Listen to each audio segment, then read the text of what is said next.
I'm James Lott Jr. Welcome to In Between the Pages, where James Lott Jr., where we talk about all things books and writing and all kinds of writing. And this episode's kind of funny because I was talking to someone the other day who's never read a book, not as a child, not as a teenager, not as an adult. I was like, no, you've read a book. Well, like, we're not count like little baby books or thing like little things here and there, but they've never read a full book. They've seen books, they've touched them, but never read one. And for me, because I'm looking at my bookshelf that's over, you can't even see it's over here. I'm like, I love books so much. I come from a voracious reading family. We all love books. I'm a writer of books. I started the Really Short Story Project. I can't imagine not reading a book. Now, I get that times are busy. I have several books that I'm reading at the current moment that I haven't finished, but I like to there are things I like to read.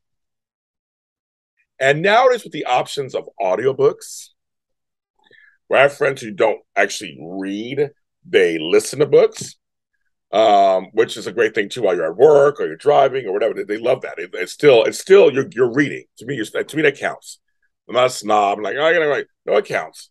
You're still ingesting information. I read magazines. I read magazine articles. I read books. I'm a reader. I like to see stuff. I have a book. My latest book is called, I guess you can't even see it, Second Wife, First Stepmother. Just came out. My 60 something book. It's out on Amazon, Kindle, or whatever.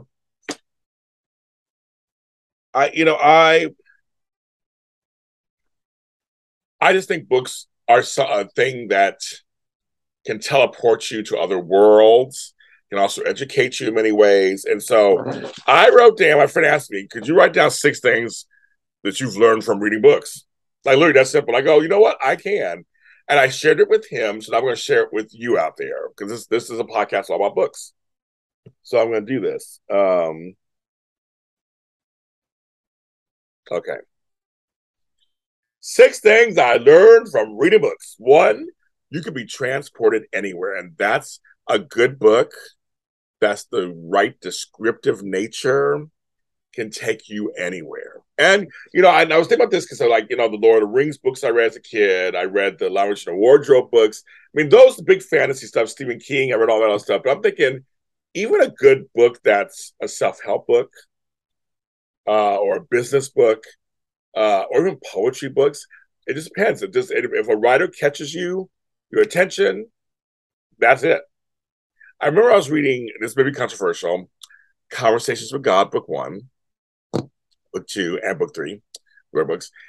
They were just such the guy. It was just interesting stuff. I'm actually doing a show. Well, this may air by now, but I do this. I have a show called "Have You Heard of Me?" and I talk about these books actually in more detail. But I just want to say when I was reading them, it was something about them just stood out to me. It was like because they were saying it was like talking to God, and God answering, whether it's true or not. There's some very compelling answers and compelling things that they were saying, but it transported me out of my own feelings and life into another world to where this guy was seated, and I followed along. So it doesn't have to even be a fantasy book or anything. It could be just any kind of book that could transport you. Number two, for me, it inspires my own writing. It makes me want to create other worlds too. So I'm not talking about copying what they wrote or writing something a copycat. I'm just saying that I'm inspired to go, you know what? I have stories to tell too. So I should be telling them. And during the pandemic, it was really weird. The first year, the 2020, you guys were 2020, very different.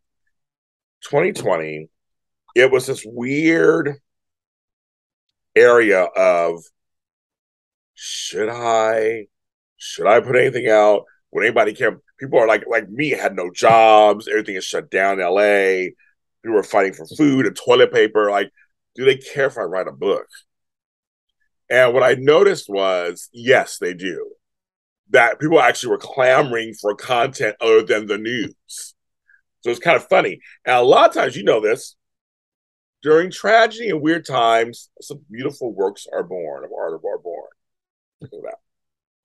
Number three, depending on the book, my life has been changed. Sometimes it's a whole book, other times it's a chapter, and every once in a while it's just one sentence.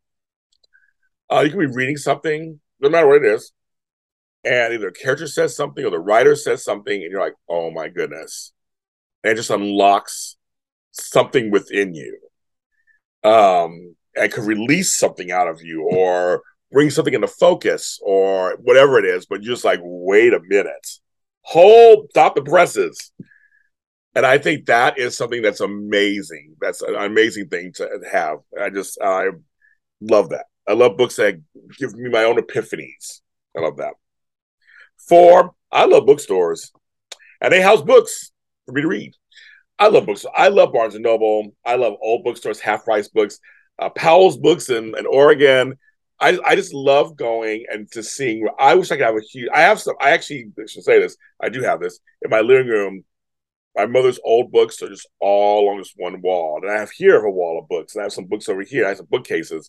I love the smell of books. I like being in the last bookstore in LA. I just love going in and touching all these. There's so many, but I can't read everything. Like the guy in what was that Twilight Zone episode? He had all the books organized and arranged at the end of the world, and he breaks his glasses. I much want to cry.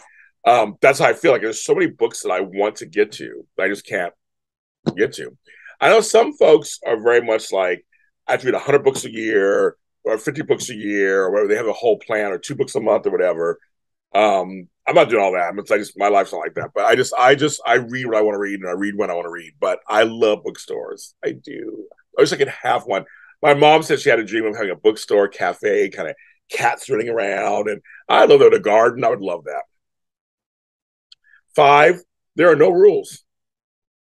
You can start and finish a book as fast as you want. Take your time. You read some books. There's no rules, folks. I have like 4 books reading at once. Now we'll finish them at various times. It's like TV shows. It's like music. I'm in a mood for a mystery. I'll finish that book. I'm in a mood for historical drama. I'll do that. Biography, autobiography. I'll do that one night. It might be a music book. I'll do that. So it is, or an organizing thing. It all depends on the mood I'm in. You can do that. So I just tell people you can do that.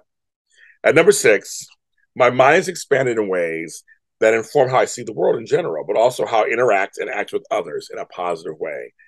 That is something too. I really do. My mind is expanded when I hear about other people's ways of life, other people's plights, other people's stories. I love people's stories. I'm a big autobiography fan, so I'm a biography fan. How they do something, how they get there, how they overcome something, how they survive, how they thrive. I just think it's a wonderful thing for me. It's all for us to take in and feel. So my 6 things are: be transported anywhere, inspire your own creativity in writing, be changed by something in a book. Bookstores are wonderful. There are no rules when it comes to reading books, and your mind can be expanded. Those are the 6 things I learned from reading books. Now, my friend I talked to, I'm not going to out him. Did he pick up a book? I have no idea. Will he pick up a book one day? I don't know, but maybe he will. And if he does, I find out. I will tell you on the show if he does. But my point was, he asked me a really great question. I was able to really think about it, and for you to think about it too. Why do you read? Why do you like reading? If you don't read, why don't you read? We're just kind of stopping. I know people are busy. I'm busy. Some of us who take trains, public transportation, that's when the reading is really perfect. Or if you're in a car, you have to drive an hour away, 2 hours to work. That's a good time to have that too. We don't want music all the time. So invest into audiobooks, and also invest into audio dramas. The Really Short Story podcast here on JLJ Media is on all streaming services. I'm James I Jr. See you next time.